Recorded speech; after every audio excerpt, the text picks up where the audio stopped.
എനിക്ക് കമന്റ്സ് ഇങ്ങനെ വന്നിട്ടുണ്ടായിരുന്നു പ്രത്യേകപരമായിട്ട്. നല്ല ഇൻസൈറ്റ്ഫുൾ ആയിട്ടുള്ള കമന്റ്സ് ആയിരുന്നു. അതിൽ കുറെ പാകിസ്ഥാൻ എന്ന് പറയുന്ന രാജ്യത്തിന്റെ ഐഡന്റിറ്റിനെ നമ്മളിപ്പോൾ നോക്കുകയാണെന്നുണ്ടെങ്കിൽ, ഈ പാകിസ്ഥാൻ ഉണ്ടായതിനു ശേഷം പാകിസ്ഥാന് ഓർഗനൈസേഷൻ ഓഫ് ഇസ്ലാമിക് കൺട്രീസ് എന്ന് പറയുന്ന ഒരു ഗ്രൂപ്പിങ്ങിൽ പോയിട്ട് ഒരു ഗ്രൂപ്പിംഗ് ഉണ്ട്.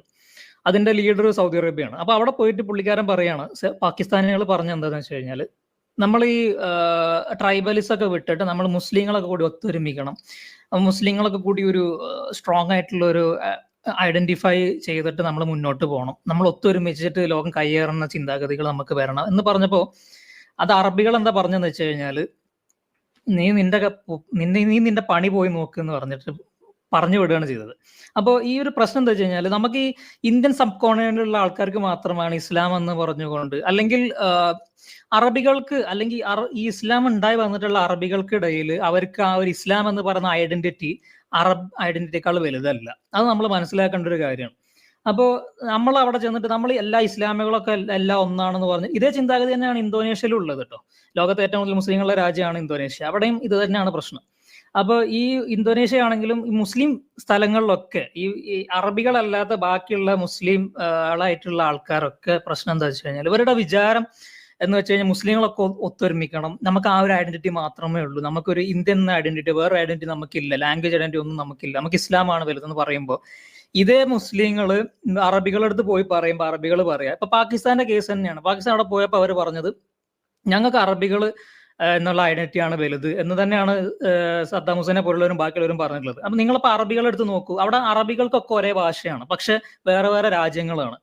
അപ്പൊ അതിനർത്ഥം തന്നെ അവർക്ക് ഗോത്രപരമായിട്ടുള്ള രീതിയിലാണ് രാജ്യങ്ങളെ തിരിച്ചിട്ടുള്ളത്. സൗദി അറേബ്യ ആണെങ്കിലും ഒമാൻ ആണെങ്കിലും കുവൈത്ത് ആണെങ്കിലും UAE ആണെങ്കിലും ഒക്കെ അവരുടെ ഡോമിനന്റ് ട്രൈബൽ നോഷൻസ് വെച്ചിട്ടാണ് രാജ്യങ്ങളെ തിരിച്ചിട്ടുള്ളത്. അതായത് ഭാഷന്റെ അടിസ്ഥാനത്തിലോ മതത്തിന്റെ അടിസ്ഥാനത്തിലോ ഇസ്ലാമിന്റെ അടിസ്ഥാനത്തിലോ അല്ല. അത് മനസ്സിലാക്കാണ്ടാണ് നമ്മുടെ നൈപുണ്യ ആൾക്കാരായിട്ടുള്ള പാകിസ്ഥാനികളോട് പോയി പറഞ്ഞത്. അപ്പൊ നമ്മളിതിൽ സൂചിപ്പിക്കുന്ന കാര്യം എന്താ വെച്ച് കഴിഞ്ഞാൽ, പാകിസ്ഥാൻ എന്നുള്ള രാജ്യത്തിന്റെ ഐഡന്റിറ്റി എന്ന് പറയുന്നത് ഇസ്ലാം എന്നുള്ള സാധനമായിട്ട് കിടക്കുന്ന ഒരു ഐഡന്റിറ്റിയാണ്. അതിനപ്പുറത്തോട്ടൊരു ഐഡന്റിറ്റി ആ ഒരു രാജ്യം എന്നുള്ള രീതിയിൽ അല്ലെങ്കിൽ പാകിസ്ഥാൻ എന്നുള്ള ഐഡിയക്ക് ഇല്ല.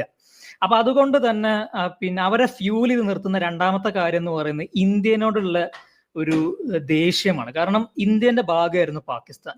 ഈ പാകിസ്ഥാനികൾക്ക് തന്നെ പാകിസ്ഥാന്റെ മുൻ തലമുറക്കാര് ഒക്കെ ഹിന്ദുസ് ആയിരുന്നു, അല്ലെങ്കിൽ പിന്നെ ഇന്ത്യൻ കോണ്ടിനെന്റിൽ പെടുന്ന പിന്നെ പല പല മതങ്ങളുടെ ഒപ്പം നിൽക്കുന്ന ആൾക്കാരായിരുന്നു. അവരാണ് പിന്നീട് ഈ പറഞ്ഞ കൺവേർഷനിലൂടെ കൺവേർട്ട് ചെയ്യപ്പെടും ഉമ്മകളന്മാരൊക്കെ കൂടി വന്നിട്ട് കൺവേർട്ട് ചെയ്തിട്ട് ഇവരെങ്ങനെ ആക്കിയെടുത്തത്.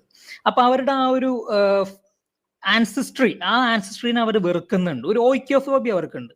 അവർ ആൻസിസ്ട്രി അവർ വെറുത്തുകൊണ്ട്, അപ്പൊ ആ ആൻസിസ്ട്രിയിൽ നിന്ന് പുറത്തു ചാടുന്നതിന്റെ ഭാഗങ്ങളായിട്ടാണ് പാകിസ്ഥാന് വളരെ കുറച്ച് പേര് മാത്രം സംസാരിക്കുന്ന ഉറുദുവിനെ അവിടെ നാഷണൽ ലാംഗ്വേജ് ആക്കി വെച്ചത്. നമ്മൾ അവിടുത്തെ ഒരു സെൻസസ് എടുത്ത് നോക്കുകയാണെന്നുണ്ടെങ്കിൽ, ലാംഗ്വേജ് എടുത്ത് നോക്കുകയാണെന്നുണ്ടെങ്കിൽ, അവിടെ ഉറുദു എന്ന് പറയുന്ന അന്ന് തുടക്കത്തിൽ വളരെ കുറച്ച് പേര് സംസാരിച്ചിരുന്ന മാത്രം ഒരു സംഭവമായിരുന്നു. അത് മുസ്ലിങ്ങളെ ലാംഗ്വേജ് ആണെന്ന് പറഞ്ഞുകൊണ്ട് അതിനെ നാഷണൽ ലാംഗ്വേജ് ആക്കി മാറ്റുന്നത് പാകിസ്ഥാൻ ഈ ഒരു മതത്തിന്റെ അടിസ്ഥാനത്തിലാണ്. അങ്ങനെ ഒരു ഇസ്ലാമിക രാജ്യമാക്കി പാകിസ്ഥാനെ മാറ്റുകയാണ് ജിന്നയും ബാക്കിയുള്ളവർക്ക് കൂടി. അപ്പോൾ ഇത് അവരുടെ ഐഡന്റിറ്റിന്റെ ഒരു ഭാഗമാണ് ഇസ്ലാം എന്ന് പറയുന്നത്. ഇസ്ലാം എന്നുള്ള ഒരു പക്ഷേ ലോകത്ത് ഇസ്ലാം എന്ന് പറയുന്ന ചിന്താഗതിയിൽ മതത്തിന്റെ അടിസ്ഥാനത്തിൽ വിഭിന്നമായിട്ട് വന്ന ഒരു രാജ്യമാണ് പാകിസ്ഥാൻ എന്ന് പറയേണ്ടി വരും. ആ പാകിസ്ഥാന്റെ ഒരു ഐഡന്റിറ്റിയാണ് ഇത്. അപ്പൊ ഇവർക്ക് ഈ രണ്ടാമത്തെ കാര്യം, ഇവർക്ക് ഈ ആൻസിസ്ട്രിയെ അവർ വെറുക്കുന്നത് കൊണ്ട് തന്നെ ഇന്ത്യ എന്നുള്ള രാജ്യത്തിനോട്, ഇവരൊക്കെ ഇന്ത്യക്കാരാണെന്നുള്ള ബോധം ഉള്ളിൽ ഇവർക്ക് അൺകോൺഷ്യസ് മൈൻഡിലുണ്ട്. അപ്പൊ അതിനെ അവർ വെറുത്തുകൊണ്ടിരിക്കുകയാണ്. അതിൽ നിന്ന് രക്ഷപ്പെടാനുള്ള ഒരു ഇൻസെക്യൂരിറ്റി ഇവർക്കുണ്ട്. അപ്പൊ ആ ഒരു ത്വര ഇവർക്കുന്നുണ്ട്, ഒരു ഫാൾസ് ഐഡന്റിഫിക്കേഷൻ. ഇവരൊക്കെ പിന്നെ മുഹമ്മദിന്റെ ആൾക്കാരെന്നുള്ള ഒരു ചിന്ത. അപ്പൊ ആ ഒരു തമ്മിലുള്ള ക്ലാഷസ് ഓരോ പാകിസ്ഥാന്റെ ഉള്ളിലും ഉണ്ടാവും. അപ്പൊ അതിൽ നിന്നൊക്കെ വേറെ എടുത്തിട്ടാണ് ഇന്ത്യനോടുള്ള വെറുപ്പ് ഇവർക്ക് ഉണ്ടായി വരുന്നത്. നമുക്ക് ഇൻസ്റ്റാഗ്രാമിൽ ബാക്കിയുള്ളടത്തൊക്കെ ഈ പാകിസ്ഥാനുള്ള ഇന്റർവ്യൂ നമ്മൾ നോക്കിക്കഴിഞ്ഞാൽ നമുക്ക് മനസ്സിലാവും പാകിസ്ഥാനിലേക്ക് എത്രത്തോളം വെറുപ്പാണ് ഇന്ത്യക്കാരോടുള്ളത് എന്നുള്ളത്. ആസിം മുനീർ എന്ന് പറയുന്ന നമ്മുടെ പാകിസ്ഥാന്റെ ആർമി ജനറലുടെ വർത്തമാനം എന്തായിരുന്നു ഈ യുദ്ധത്തിന്റെ പഹൽഗാമിന് ശേഷം? അതിലൊക്കെ നമുക്ക് മനസ്സിലാക്കാൻ പറ്റും ഈ രണ്ട് ഐഡന്റിറ്റിന്റെ അടിസ്ഥാനത്തിലാണ് ഈ രാജ്യം ഉണ്ടായിട്ടുള്ളത്, ഈ രാജ്യം മുന്നോട്ട് പോയിക്കൊണ്ടിരിക്കുന്നത്. പാകിസ്ഥാൻ ഈ ഒരു രാജ്യത്തിന്റെ ചിന്താഗതിയിൽ മുന്നോട്ട് പോകുന്നത് കൊണ്ട് തന്നെ ഇന്ത്യയിലെ ഒരു സംസ്ഥാനത്തിന്റെ GDP ആ പാകിസ്ഥാന്റെ GDP-നെക്കാട്ടിലും വലുതാ. ഒന്ന് ആലോചിച്ച് നോക്കൂ നിങ്ങൾ.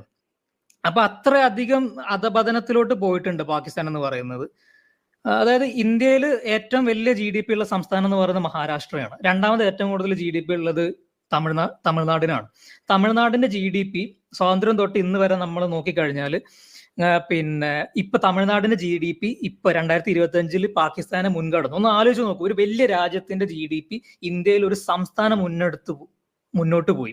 ഇതിന് കാരണം ഈ രണ്ട് ഫാഴ്സിക്കഡ് ആയിട്ടുള്ള തോട്ട് സിസ്റ്റത്തിൽ നിന്നുണ്ടായി വന്ന ഒരു രാജ്യം പാകിസ്ഥാൻ ആയതുകൊണ്ടാണ്. വേറൊരു പാകിസ്ഥാന്റെ ഒരു അനോമലി എന്ന് പറയുന്നത്, പാകിസ്ഥാൻ രാജ്യത്തിന്റെ 60% 50 to 60% GDPന്റെ കോസ്റ്റിന്റെ ഇത് പോകുന്നത് ആർമിയിലോട്ടാണ്, ഒരു മിലിറ്ററിയിലോട്ടാണ്. എന്തിനാണ് ഒരു രാജ്യത്തിന്റെ ഇത്ര അധികം GDP എക്സ്പെൻഡിച്ചർ മിലിറ്ററിയിലോട്ട് പോകുന്നത് നിങ്ങൾ ആലോചിച്ച് നോക്കുക. ഈ രാജ്യത്തിന്റെ ഇൻസെക്യൂരിറ്റി ആണ് അത് കാണിച്ചു തരുന്നത്. ഈ ഇസ്ലാം എന്നുള്ള ചിന്താഗതിയുടെ ഇൻസെക്യൂരിറ്റി, അതിന്റെ അടിസ്ഥാനത്തിൽ നിന്ന് ഉണ്ടായി വന്നിട്ടുള്ള ഒരു രാജ്യത്തിന്റെ ഇൻസെക്യൂരിറ്റിയാണ് പാകിസ്ഥാനിൽ നമ്മൾ ലോകത്തിനോട് കാണിച്ചു തരുന്നത്. അപ്പോൾ ഇതാണ് ഇന്ത്യയും പാകിസ്ഥാനും തമ്മിലുള്ള വ്യത്യാസം.